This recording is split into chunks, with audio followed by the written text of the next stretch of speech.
शीर्षक: बदसूरत बत्तख का बच्चा और उसकी सुंदरता की खोज कहानी। एक समय की बात है, एक शांत से गांव के खेत में एक सुंदर तालाब था, जहां एक बत्तख अपने अंडों को से रही थी। एक एक करके अंडे फूटने लगे और प्यारे छोटे पीले बत्तख के बच्चे बाहर आए। सभी बच्चे खूबसूरत और प्यारे थे, लेकिन आखिरी अंडा सबसे बड़ा था, और जब वह टूटा तो उसमें से एक अजीब दिखने वाला भूरा और थोड़ा अनगढ़ बच्चा निकला। बाकी बत्तख के बच्चों से अलग दिखने के कारण सभी ने उसे बदसूरत कहकर बुलाना शुरू कर दिया। बेचारा बदसूरत बत्तख का बच्चा बहुत दुखी हो गया।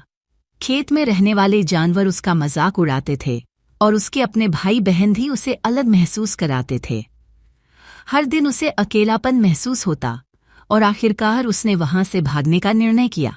जंगल में भटकते हुए उसने कई नई जगहें देखीं, लेकिन हर जगह उसे कोई न कोई ताने मारता या उसे दूर कर देता।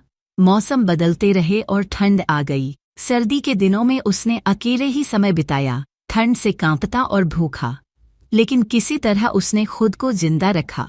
जब वसंत का मौसम आया और फूल खिलने लगे तो वह फिर से एक तालाब के पास पहुंचा, जहां उसे कुछ बेहद खूबसूरत सफेद हंस तैरते हुए दिखे। उसने सोचा कि वे कितने सुंदर हैं और उसे लगा कि काश वह भी उनके जैसा होता। जैसे ही वह पानी के पास पहुंचा और नीचे देखा, उसे अपनी परछाई में एक शानदार सफेद हंस दिखाई दिया। उसे अपनी आंखों पर यकीन नहीं हुआ। वह अब बदसूरत बत्तख का बच्चा नहीं था, वह तो एक सुंदर हंस में बदल चुका था।